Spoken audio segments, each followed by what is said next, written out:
વડોદરા શહેરના માંજલપુર વિસ્તારની સોસાયટીમાં મોડી રાત્રે ધરપકડ ટોળકી ત્રાટકી હતી, જ્યારે સ્થાનિકોએ તેઓનો પ્રતિકાર કરતા 5 રહીશોની ઈજા થવા પામી હતી।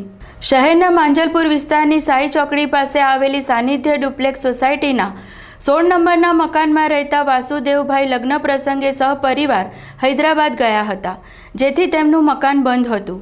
ગત રાત્રિના 2 વાગ્યાના સુમારે કેટલાક અજાણ્યા ઇસમોની હિલચાલના કારણે સામેના મકાનમાં રહેતા જયેશભાઈ પટેલનું પાળતું શ્વાન જોરથી ભસવા લાગ્યું હતું, જે જોઈ શંકા જતા યોગેશભાઈએ સોસાયટીના અન્ય રહીશોને ફોન કરી જગાડી અને બહાર બોલાવ્યા હતા। બહાર આવતા જોયું તો 16 નંબરના મકાનના તાળા તૂટેલા જોતા તેમનો અવાજ કર્યો હતો।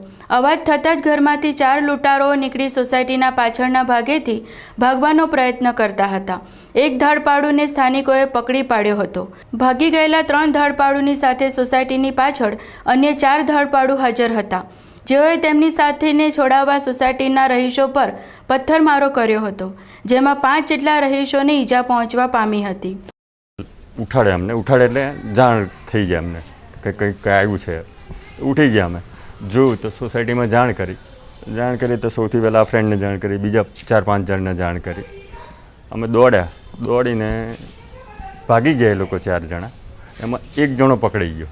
હવે જે 3 જણા કૂદીને જે ભાગી ગયા હતા અને જે પકડાયો હતો અને પાછળ બીજા 4 હતા, એટલે 7 જણાએ અમારી ઉપર છે ને જીવલેણ હુમલો કરેલો પેલાને બચાવવા માટે, પણ એ પકડી રહ્યા થયો હતો અને એ પકડ્યા પછી અમે એને પોલીસ સ્ટેશનમાં હાલી દીધો, માંજલપુર પોલીસ સ્ટેશનમાં।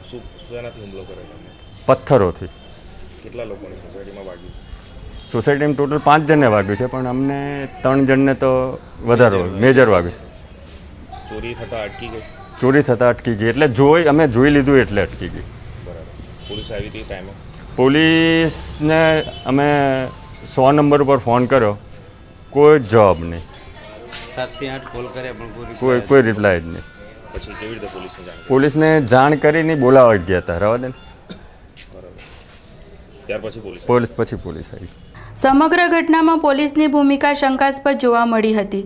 ધાડપાડુ આવ્યા ત્યારે સ્થાનિકોએ પોલીસ કંટ્રોલ રૂમ પર સતત 6 વાર કોલ કર્યો હતો, પણ કોઈ જવાબ મળ્યો ન હતો, જ્યારે સ્થાનિકોએ લૂંટારૂ ટોળકીના એક સાગરીતને ભારે જહેમતે જીવના જોખમે પકડી પાડ્યો હતો, પણ અંતે સ્થાનિકોએ પોલીસને બોલાવવા માટે માંજલપુર પોલીસ મથકે જવું પડ્યું હતું, ત્યારે પોલીસ આવી અને પકડેલા ધાડપાડુને લઈ ગઈ હતી। લગભગ 2 વાગે બનાવ બનેલો અને કેવું હતું કે ચોર આવ્યા અહીંયા, ત્યારે જયેશભાઈએ મને કોલ કર્યો, ઉઠાડ્યો કે ચોર આવ્યા છે, એટલે પછી હું મારા ઘરેથી નીકળ્યો। જે ટાઈમે નીકળ્યો એવા ચોર ભાગતા જ હતા અને આ લોકો પણ પાછળ ભાગતા જ હતા।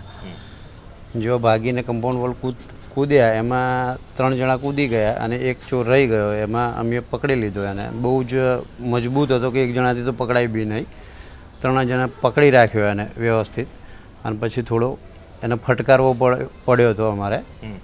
અને એ ટાઈમે બીજા ચોર જે હતા પાછળ જે ઊભા હતા એમને ઈંટો અને મોટા પથ્થરોથી અમારી પર હુમલો કર્યો, એમાં અમને 5-1 જણને વાગ્યું હતું। બરાબર। અમને મેજર વાગ્યું, એમને સ્પંદનમાં પછી લઈ ગયા હતા રાત્રે। બરાબર। અને પોલીસ કેટલા વાગે પહોંચી?